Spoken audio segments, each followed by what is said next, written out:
Assalamualaikum warahmatullahi wabarakatuh. Perkenalkan, nama saya Putri Mutiasari dengan NPM F0G020077 dari kelas 1B dengan dosen pengampu Bunda Novianti SST/MKep dengan mata kuliah Anatomi Fisiologi.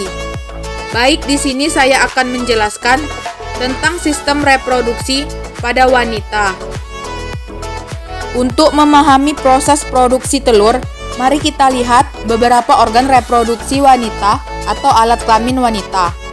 Ini adalah uterus atau rahim, tuba falopi, ovarium atau indung telur, vagina atau mulut rahim. Mari kita perbesar ovarium untuk melihat perkembangan telur. Kita bisa melihat dalam ovarium di sebelah kiri gambar berwarna ungu adalah sel telur yang sedang berkembang semenjak dilahirkan. Seluruh sel telur yang dimiliki wanita tersimpan di dalam ovarium dalam keadaan tak berkembang. Sebulan sekali, perintah hormonal dari otak memerintahkan ovarium untuk memproduksi folikel, di mana folikel yang dominan akan melepaskan sel telur dewasa untuk pembuahan. Lihat folikel yang berkembang dalam ovarium ini. Folikel adalah kumpulan sel yang mengelilingi telur dan menyuburkannya.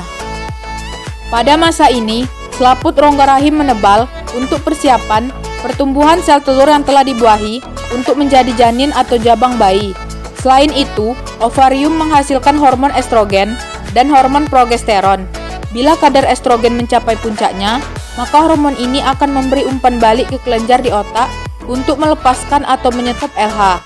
Untuk menyiapkan telur untuk pembuahan FSH mulai membagi materi genetiknya. Ini tanda dimulainya siklus reproduksi. Folikel kemudian melepaskan hormon estrogen yang membuat lapisan uterus dapat menerima telur yang telah dibuahi dalam perjalanannya menuju uterus. Ada dua hal yang dapat terjadi pada telur: dibuahi oleh sperma atau tidak. Jika terbuahi, biasanya terjadi di tuba falopi. Dari situ, telur menuju uterus dan tertanam dalam dinding lapisan uterus untuk menyuburkan dirinya. Jika telur tidak dibuahi dalam waktu 24 jam setelah keluar dari ovarium, ia berhenti berkembang dan hancur sebelum mencapai uterus. Sebagai gantinya, uterus mengeluarkan lapisannya dalam bentuk menstruasi selama 4-5 hari. Siklus reproduksi. Siklus reproduksi berkisar antara 21 hingga 40 hari. Hanya sekitar 10 hingga 15% wanita yang memiliki siklus 28 hari. Menghitung siklus reproduksi dapat dilakukan dengan membuat catatan pada kalender. Dengan demikian, masa subur dapat diketahui. Hal ini sangat berguna untuk menentukan kapan masa subur dan ovulasi terjadi setiap bulan pada hari kelima siklus reproduksi. Selaput rongga rahim mulai tumbuh dan menebal sebagai persiapan terhadap kemungkinan terjadinya kehamilan. Pada sekitar hari ke-14, terjadi proses pelepasan telur dari ovarium atau ovulasi. Sel telur ini masuk ke dalam salah satu saluran falopi, dan jika saat ini ada sperma yang masuk, maka terjadilah pembuahan. Jika terjadi pembuahan sel, telur yang telah dibuahi akan masuk ke rahim dan tumbuh menjadi janin pada sekitar hari ke-28.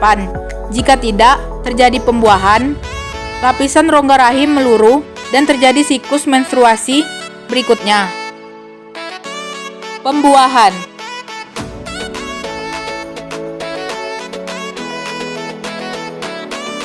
Jutaan sperma dilepaskan dalam satu kali ejakulasi saat puncak senggama. Setelah dipancarkan ke dalam mulut rahim, sel sperma bergerak ke dalam rongga rahim dan saluran telur untuk mencapai sel telur yang matang dan siap dibuahi dari jutaan sperma yang dipancarkan.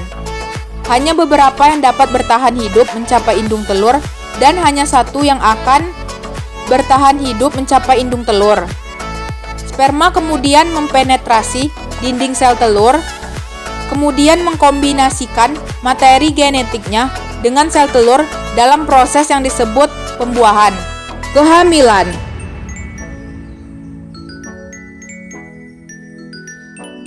3 bulan pertama kehamilan terjadi selama 14 minggu dari 40 minggu masa kehamilan. Pada masa ini, wanita mengalami berbagai perubahan emosi yang dikarenakan perubahan hormon pada tubuhnya. Dan pada saat ini pula, sering terasa mual-mual pada pagi ataupun malam hari. Pada minggu pertama, hampir seluruh organ interna janin telah terbentuk. Janin mulai mengepal, bahkan sudah dapat sedikit bergerak. 3 bulan kedua minggu ke-15 sampai minggu ke-27, kehamilan wanita mulai mengalami gejala sesak nafas. Pertumbuhan janin di perut mulai terlihat. Muncul kerut dikarenakan membesarnya kandungan. Pertumbuhan janin terjadi paling cepat di minggu ini. Tangan dan kaki janin berkembang semakin kuat. Gerakan janin semakin dapat dirasakan ibu yang mengandung. Walau organ janin telah hampir terbentuk, paru-parunya masih harus berkembang. Janin bertambah besar dan berat.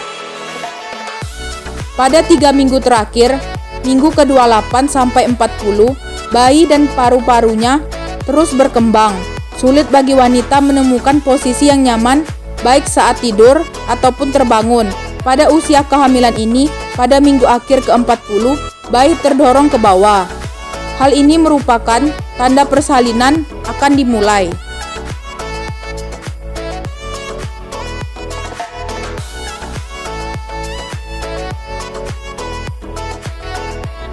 Kelahiran.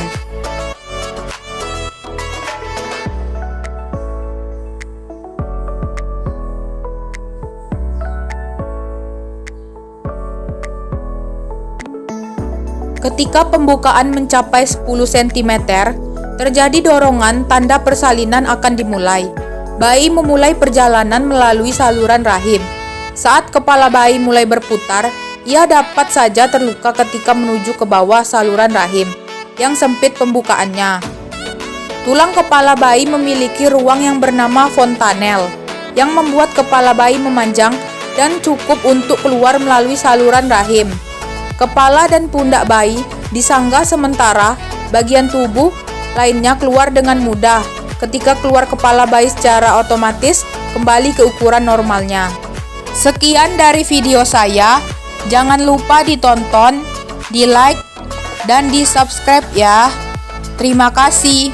Wassalamualaikum warahmatullahi wabarakatuh.